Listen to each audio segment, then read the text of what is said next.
దీనికి సంబంధించినటువంటి వీడియోలు సోషల్ మీడియాలో అక్కడ ఇక్కడ రావడం వల్ల ఇది ప్రజల్లోకి వెళ్తుంది, చర్చ అవుతుంది కాబట్టి దీని వల్ల వాళ్ళకి పరువు పోతుందని చెప్పి అప్పుడు పోలీసులు చిన్నగా అప్పుడు నిద్ర మేల్కొని ఎఫ్ఐఆర్ కట్టారు. ఎప్పుడండి? ఎప్పుడు? ఏ తారీఖున అండి? రజనీ గారు ఏ తారీఖున ఎఫ్ఐఆర్ కట్టారు అది చెప్పండి. మెల్లగా 3 రోజుల తర్వాత 4 రోజుల తర్వాత అని చెప్పేసి మెత్తగా మాట్లాడుతున్నారు కదండి మీరు. ఏ రోజున ఎఫ్ఐఆర్ నమోదు చేశారు, ఏ రోజున ఎంతమందిని అరెస్ట్ చేశారు అనేది మీకు తెలియదా? కొంచెం చెప్పొచ్చు కదా. వీడియోలు బయటకు వచ్చిన తర్వాత వైరల్ అయిన తర్వాత తాయితీగా ఏమీ కట్టలేదండి. ఘటన జరగగానే మరుసటి రోజున ఎఫ్ఐఆర్ నమోదు చేశారు. ఆ మరుసటి రోజున 9 మందిని అరెస్ట్ చేశారు, రిమాండ్ విధించారు. ఇంత జరిగితే మీరు ఒక స్క్రిప్ట్ రాసుకొచ్చేసి ఆ స్క్రిప్ట్లో ఉన్నది మొత్తం చదివేస్తారా అండి? కొన్ని తారీఖు చెప్పొచ్చు కదా. కొన్ని అన్ని చెప్పి మీరు 3 రోజుల తర్వాత 4 రోజుల తర్వాత అని చెప్పేసి మాట్లాడుతున్నారు కదండి. మరి డేట్ చెప్తే కాదా?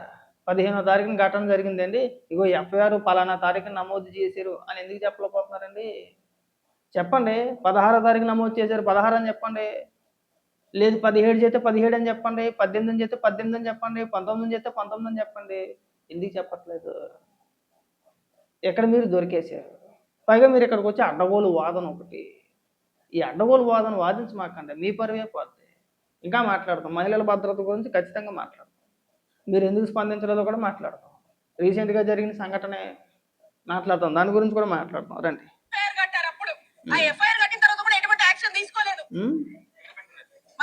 సిగ్గుండాలా మాట అనడానికి? ఎటువంటి యాక్షన్ తీసుకోకుండానే 9 మందిని అరెస్ట్ చేస్తారండి? ఎటువంటి యాక్షన్ తీసుకోకుండా వదిలేశారా? మీరు కనీసం డైలీ వచ్చే వార్తలు కనీసం అది కూడా చదవరా? లోకల్లోనే ఉంటారు కదా, కనీసం చుట్టుపక్కల ఉన్న నాయకులను అడిగి తెలుసుకోవద్దా? ఈ ఘటనలో ఏం జరిగింది, ఎఫ్ఐఆర్ నమోదు చేశారా లేదా, వాళ్ళ పైన చర్యలు తీసుకున్నారా లేదా, ఎంతమందిని అరెస్ట్ చేశారు, ఏంటి సంఘటన కనీసం తెలుసుకోను కదా మనం మాట్లాడాలి.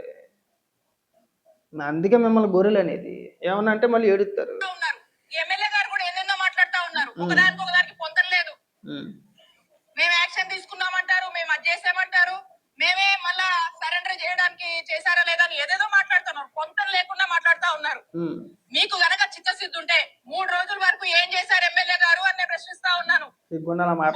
గనక చిత్తశుద్ధి ఉంటే ఇచ్చిన రోజు 2 సార్లు సామాన్య మహిళ వాళ్ళ కుటుంబం దాడి జరిగిందని 2 సార్లు ఒకటే రోజు మీ పోలీస్ స్టేషన్ కి వచ్చి మొరబెట్టుకుంటే ఎందుకు ఎఫ్ఐఆర్ కట్టలేదు? ఎఫ్ఐఆర్ ఎందుకు కట్టలేదండి? ఎఫ్ఐఆర్ ఎందుకు కట్టలేదు?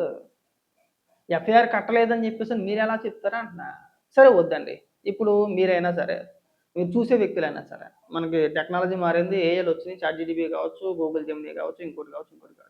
గుంటూరు సంఘటనకు సంబంధించి ఏం జరిగింది, వివరాలు ఏంటి, ఒకసారి మన కొట్టు చూస్తే వివరాలన్నీ పూర్తిగా వస్తాయి. ఎఫ్ఐఆర్ ఎప్పుడు నమోదు చేశారు, ఎంతమందిని అరెస్ట్ చేశారు అనేది క్లియర్గా చెప్తారు. మనకి అవన్నీ అవసరం లేదు. మనకి పోలీసులు ఇచ్చిన స్టేట్మెంట్లు చూడండి, ఎంతమందిని అరెస్ట్ చేశారు ఏంటి అనేది. అవన్నీ చూడకుండా 3 రోజుల దాకా అంటే వీళ్ళ ఉద్దేశం ప్రకారం 15వ తారీఖున ఘటన జరిగితే 16, 17, 18 అంటే 19వ తారీఖున ఎఫ్ఐఆర్ నమోదు చేశారా? సిగ్గుండొద్దు మనం ఈ మాటలు మాట్లాడడానికి. రజనీ గారు మీకు సిగ్గు అనేది అనిపించట్లా అసలు కొంచెం కూడా? మీకు చిత్తశుద్ధి లేదు. పోలీసులు రెడ్ బుక్ లో బిజీగా ఉన్నారు. మొదలెట్టారు. పోలీసులకు ఇలాంటి పట్టదు. ఒక మహిళను వివస్త్రానికి గురి చేసి ఈ విధంగా దాడి చేసినా కూడా పట్టలేదంటే ఒక్కసారి ఆలోచించుకోండి. కూటమి ప్రభుత్వానికి మహిళల రక్షణ అన్నా, ప్రజల రక్షణ అన్నా పట్టింపు లేదు. ఎంతసేపు రెడ్ బుక్, దీని మీద తప్పితే ఇంకో దాని మీద ధ్యాస లేదు. ఇక చివరిగా 3వ రోజున సోషల్ మీడియాలో ఊరుకో అమ్మా, నువ్వు మాట్లాడే అబద్ధాలకి ఏంటంటే మాకు సిగ్గేస్తుంది. 3వ రోజున ఏమీ కాదు, ఘటన 15వ తారీఖు సాయంత్రం జరిగితే 16వ తారీఖున ఎఫ్ఐఆర్ నమోదు చేశారు. నేను మళ్ళీ చెప్తాను, 17వ తారీఖున 9 మందిని అరెస్ట్ చేశారు. ఫస్ట్ తెలుసుకో, సగం తెలుసుకొని వచ్చి ఏది పడితే అడ్డగోలుగా మాట్లాడేద్దాం, కాసేపు రెడ్ బుక్ అని, కాసేపు ఇంకోటి మాట్లాడమాకండి. అసలు ఈ సంఘటన పైన మీరు అంతగా స్పందించి ఏం న్యాయం చేద్దాం అనుకుంటున్నారు బాధిత కుటుంబానికి? ఏదో ఒక డిమాండ్ ఉండాలి కదా, ఉండాలి వద్దా? ఆ డిమాండ్ లేదు. బాధిత మహిళకి సంబంధించి ఆ డిమాండ్లు చేయట్లేదు వీళ్ళు. కొన్ని నిందితులు ఏమైనా వదిలేశారంటే ప్రభుత్వం వదలలేదు. ప్రభుత్వం మీకంటే ఎక్కువ సీరియస్గా యాక్షన్ తీసుకున్న వాళ్ళపైన. మీరు ఏదో రాజకీయం చేయడానికి అక్కడికి వెళ్ళి మాట్లాడుతున్నారు, కానీ మీరు స్పందించక ముందే, మీరు స్పందించక ముందే ప్రభుత్వం స్పందించి ఈ ఘటన పైన తగిన చర్యలు తీసుకోండి. ఎవరిని కూడా వదలొద్దు, ఏ పార్టీ అయినా సరే అని చెప్పేసి అని ఆదేశాలు జారీ చేసిన తర్వాత మీరు నిదానంగా ఇవాళ వచ్చి మీరు 4 రోజుల తర్వాత వచ్చి అంటే మీరు 4 రోజుల తర్వాత వస్తే ఇంకా 4 రోజుల తర్వాత ఎఫ్ఐఆర్ కట్టినట్టేనా? సార్ చూడు, ఎవరు స్పందించారు, ఎవరు స్పందించలేదు, ప్రభుత్వం ఏం చర్యలు తీసుకుంది, ప్రభుత్వం ఏమైనా వదిలేసిందా, ప్రభుత్వం ఏమైనా నిందితుల తరపున ఏమైనా అండగా నిలబడిందా? లేదు. ఘటన జరిగిందండి, అలాంటి ఘటన ఎవడన్నా తప్పనే అంటారు, దాన్ని ఎవడో సమర్థించడు. ఒకవేళ నిందితుల పక్షాన నిలబడి వాళ్ళని వెనకేసుకొచ్చినా వాళ్ళ పైన చర్యలు తీసుకోకపోయి ఉంటే అప్పుడు మీరు రోడ్డు ఎక్కి ఇలాంటి పెద్ద పెద్ద మొదటి మాటలు మాట్లాడాలి. అవునా కదా? పోనీ లేదంటే బాధిత మహిళ పక్షాన లేదంటే పోరాడి ఇవ్వండి, వాళ్ళకి ఎలాంటి న్యాయం చేయండి, పోనీ ఇచ్చేయండి అని అడుగుతున్నారంటే అది అడగట్లేదు వీళ్ళు అక్కడికి వెళ్ళి. అబ్బే అది కాదట, ఇలా రెడ్ బుక్ పరిపాలన, మళ్ళీ దీన్ని రాజకీయంగా ముళ్ళెట్టేస్తున్నారు ఇక్కడ. మీ డ్రామాలు ఎక్కడైనా కట్టుబడితే బాగుంటుంది. ఇంకా మహిళల భద్రత గురించి మాట్లాడదాం, చివరిలో మాట్లాడదాం, ఖచ్చితంగా మాట్లాడదాం. మాట్లాడండి. విపరీతమైన చర్చ జరుగుతుంది కాబట్టి ఇది ఆ ప్రభుత్వానికి ఆ పార్టీకి బ్యాడ్ నేమ్ వస్తుందని చెప్పి అప్పుడు మూడో రోజు సాయంత్రానికి ఎప్పుడు అరెస్ట్ చూపించి ఆ తర్వాత ఇక ఎమ్మెల్యే గారు ఏదో ఒకటి చేయకపోతే బాగుండదు నమ్మరని చెప్పి ప్రజల్ని నమ్మించడానికి మాకు వీళ్ళకు ఎటువంటి సంబంధం లేదని ఒక ప్రెస్ రిలీజ్ ఇచ్చారు. మీ పార్టీలో వెనకేసరాం కదండి. ఇప్పుడు ఒక ఘటన జరిగింది, కడుపుకు అన్నం తిన్నవాడు ఎవడైనా సరే ఆ ఘటన ఎవడో సమర్థించడు.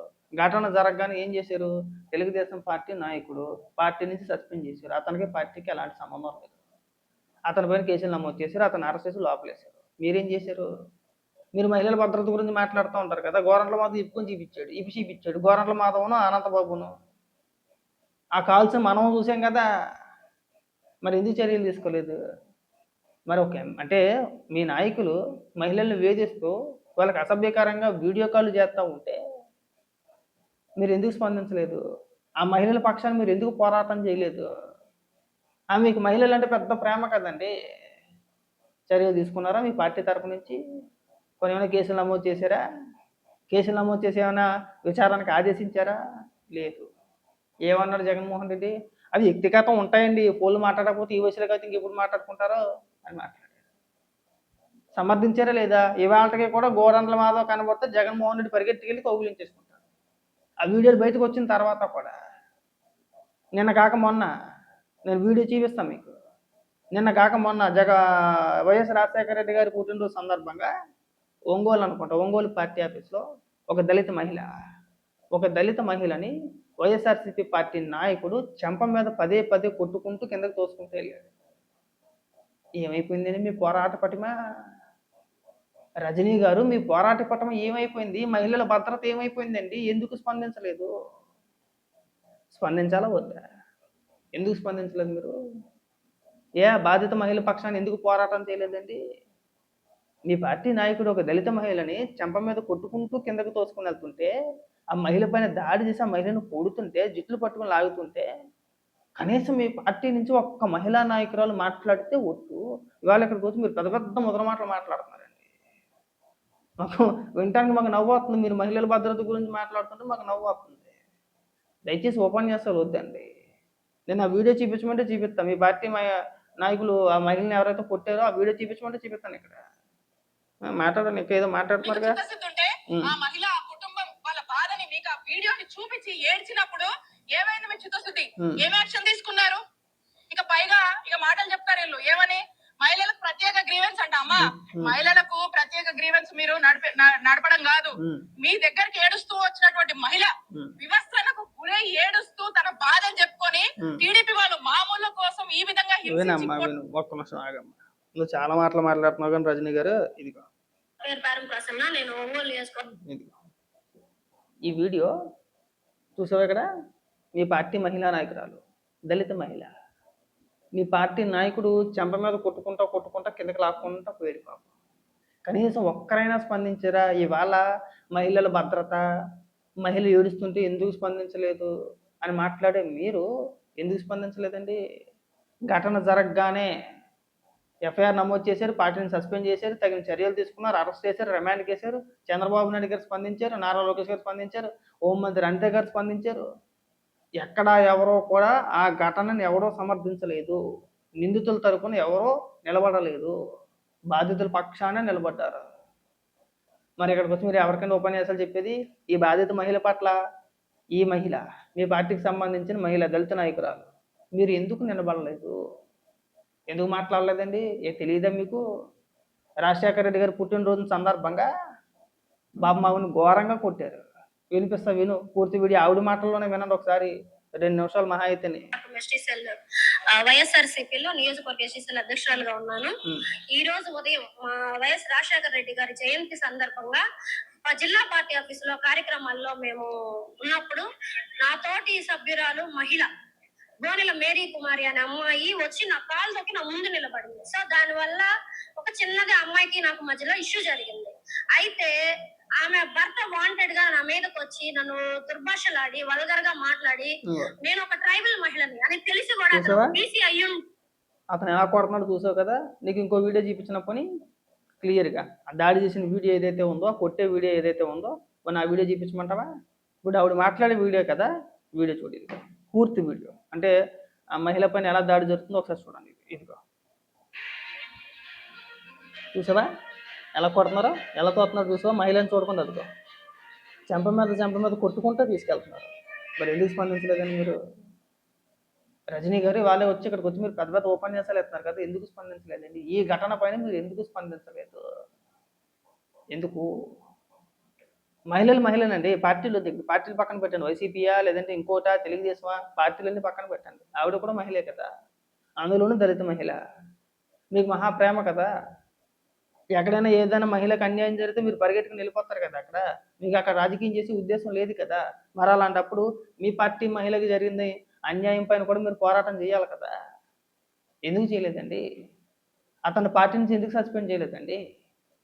పైగా మీరు ఇక్కడికి వచ్చి మహిళల భద్రత గురించి పెద్ద పెద్ద ఉపన్యాసాలు, పెద్ద పెద్ద ముద్ర మాటలు. వినటానికి మాకన్నా సిగ్గు ఉండాలి, మాట్లాడడానికి మీకన్నా సిగ్గు ఉండాలి. వద్దు. ఆ ఘటనని రాజకీయంగా పులివేసి లబ్ధి పొందాలనే ప్రయత్నాలు ఇకనైనా మానుకుంటే బాగుంటుంది. మీకు మహిళల పైన ఏమాత్రం ప్రేమ ఉంటుందో మాకు తెలుసు. ఎవరికైనా చెప్పండి, మాకు చెప్పొద్దండి. వద్దు. ఆ ఘటనని రాజకీయం చేయొద్దండి.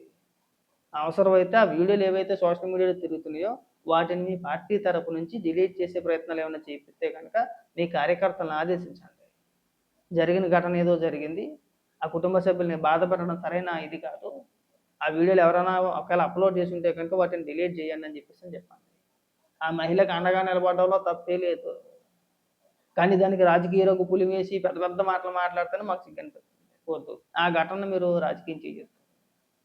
మీకు ఆ మహిళ పైన నేను మళ్ళీ చెప్తున్నాను కదా, ఆ ఘటన జరిగిందా ఆ బాధిత మహిళ పైన కానీ లేదంటే వాళ్ళ కుటుంబ సభ్యుల పైన కానీ వీళ్ళకి ఎలాంటి ప్రేమ లేదు, సానుభూతి లేదు, ప్రేమ లేదు. కేవలం ఓట్ల కోసం రాజకీయం చేయాలి. ఇది ఎలా జరిగిపోతుంది అని చెప్పే ప్రయత్నం అంతే, లేనిపోయిన అబద్ధాలు. 16వ తారీఖున ఎఫ్ఐఆర్ నమోదు చేసి 17వ తారీఖున 9 మందిని అరెస్ట్ చేసి రిమాండ్కి ఎత్తే ఈవిడ తాయితీగా వచ్చి ఈవిడ ఉపన్యాసాలు ఏంటంటే 3 రోజుల దాకా ఎఫ్ఐఆర్ నమోదు చేయలేదు. మనిషిలా లేకపోతే ఇంకేమన్నానా? అసలు ఏమనుకోవాలి మిమ్మల్ని? అసలు ఎక్కడైనా సరే ఇలాంటి విష ప్రచారాలు కట్టిపెడితే బాగుంటుందండి. అది మీకు తగదు. మీరు ఒక మాజీ మంత్రి. మళ్ళీ మేము ఏమన్నా అంటే మమ్మల్ని ట్రోల్ చేస్తున్నారు, మమ్మల్ని తిడుతున్నారని చెప్పేసి ఏడుస్తారు. పెద్ద పెద్ద ఉపన్యాసాలు మాట్లాడతారు కదా, మీరు ఇన్ని మాటలు మాట్లాడుతున్నారు కదండి. మీరు మాట్లాడతాం, నెక్స్ట్ వీడియోలో మాట్లాడతాం. తమిళ సీతారాం విషయం ఉంది కదా, దాన్ని డైవర్ట్ చేయడానికి ఈ ప్రయత్నాలన్నీ కూడా. ఇంకెక్కడైనా సరే ఈ డ్రామాలు కట్టిపెడితే బాగుంటుంది.